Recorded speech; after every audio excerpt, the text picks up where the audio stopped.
حضرت سیدہ زینب نے پوچھا امام حسین سے کہ سارے زمانے نے روکا ہے، ٹھیک ہے آپ حق پہ ہیں، یہ بھی سب نے کہا ہے آپ حق پہ ہیں، پر روکا بھی سب نے، آپ روکے کیوں نہیں؟ تو ابن کثیر اور ابن اسیر لکھتے ہیں کہ امام حسین رو پڑے، کہنے لگے بہن میں رک جاتا، پر میں نے رات کو نانا مصطفیٰ کو خواب میں دیکھا ہے۔ تو حضور نے فرمایا حسین اگر آج یہ رواج پڑ گیا نا یزید جیسے لوگوں کا تو قیامت تک پڑا رہے گا، پھر لوگ کہیں گے کوئی نکلا نہیں تھا تو ہمیں بھی نکلنا، پھر لوگ ظالموں کے سامنے گردنیں جھکانے کے عادی ہو جائیں گے۔ میں کہتا رہتا ہوں، کہہ رہا ہوں، کربلا کی جنگ کفر اسلام کی جنگ نہیں، کفر اسلام کی جنگ نہیں کربلا کی، کیونکہ یزید تو بڑا پکا نمازی تھا، خطبہ دیتا تھا وہ تو۔ جب امام حسین رضی اللہ تعالیٰ عنہ نے کربلا کے میدان میں جمعے کا دن تھا تو یزید کے سامنے کو بات کرنی شروع کی عمر بن سعد کے سامنے، تو عمر بن سعد کہنے لگا حسین زیادہ باتیں نہ کر، ہمارا جمعہ لیٹ ہو رہا ہے، جنگ کے لیے تیار ہو، فٹافٹ آ، اہل بیت نبوت کو قتل کریں گے اور قتل کے بعد پھر نماز پڑھیں گے اور پھر کہیں گے اللہم صلی علی محمد وعلی آل محمد، اسی نماز میں پھر درود بھی پڑھیں گے۔ یہ کیسا مرتبہ ہے، کیسا انداز ہے، دوستی قاتل سے بھی مقتول سے یارانہ۔ امام حسین نے حر بن یزید امام حسین سے کہنے لگا مجھے حکم ہے آپ کو روکنے کا، آپ آگے نہیں جا سکتے۔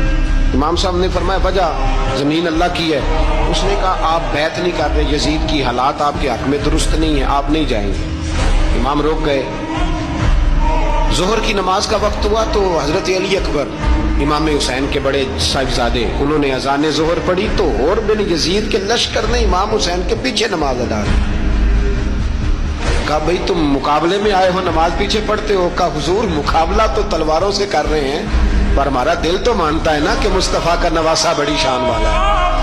حر بن یزید نے 3 نمازیں لشکر سمیت امام حسین کے پیچھے پڑھی ہیں، 3 نمازیں، ظہر اثر اور مغرب۔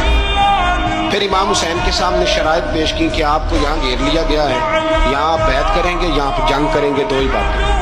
امام حسین نے فرمایا نہیں بھائی بیعت تو میں نہیں کرتا، اس کے علاوہ تم جو کہتے ہو میں کرنے کو تیار ہوں۔ اس نے خط لکھا، عبید اللہ ابن زیاد کو ایک بندہ دوڑایا پیچھے کوفے، چند میل پہ کوفہ تھا، کہا وہ نہیں مان رہے، کیا کرنا؟ تو حسین ابن علی ہے، میں زیادہ دیر انہیں روک بھی نہیں سکتا۔ انہوں نے پیغام دیا حر بن یزید کو کہ کرنا کچھ بھی نہیں، ان کا پانی بند کر دو، بلیک میل کرو، کھانا پانی نہیں ملے گا، چھوٹے چھوٹے بچے ہیں خود ہی مان جائیں گے۔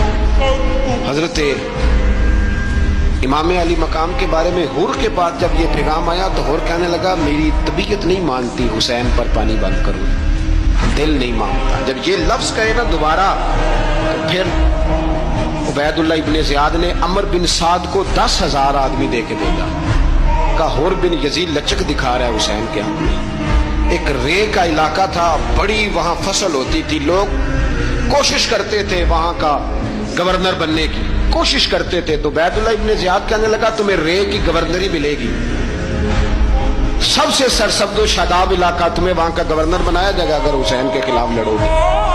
یہ اتنی زبردست ہوتی ہیں گورنریاں کہ گورنریوں کے لیے لوگ نسل رسول کے خلاف بھی نکل آتے ہیں، یہ اتنی تگڑی ہوتی ہیں، اتنی جلدی وفاداریاں بدلتی ہیں۔